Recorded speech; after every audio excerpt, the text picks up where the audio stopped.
Duk ɗan gaskiya bai yarda da rarrabuwar kai ba. Ana amfani da hanyoyi da dama wajen rarraba kan al'umma. Wasu na amfani da siyasa, wasu suna amfani da sarakuna, wasu suna amfani da malamai. To yau za mu yi magana akan amfani da malamai. Malamai wani lokacin ba ma sai an yi amfani da su ba, su da kansu suna ƙoƙarin rarraba kan al'umma. Maimakon su koyar da mu ilimi, sai su dinga faɗa mana yacce za mu dinga tsanar junanmu. Wanda hakan yana daga cikin abin da ya kawo rarrabuwar kai a faɗin Najeriya. Kuma hakan yana daga cikin abin da ya kawo rashin ci gaba a faɗin Najeriya. Domin idan har an samu rarrabuwar kai, dole za a samu rashin ci gaba.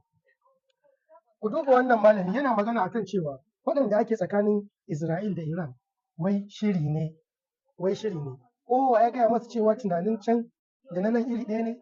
Akwai inda ake yin shiri kamar na Najeriya? A Najeriya ne ake shirya komai kamar na fim.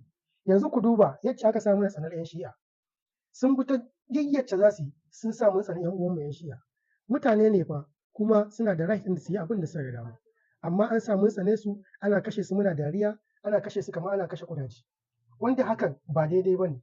Mu muna so kowa ya zama cewa ɗaya ne a Najeriya. Kowa ya zama cewa daidai yake da kowa. Malami idan ka san za ka zo mambari ba don ka yi wa mutane huɗuba ba, ba don ka ba wa mutane ilimi ba, kawai ka zauna a gida. Ba ma son karatunka. Domin ba komai za ka haddasa ba sai rarrabuwar kai.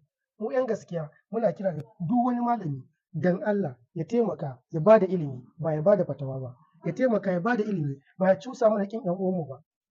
'Yan gaskiya mun ce ƙarfin jama'a sabuwar duniya.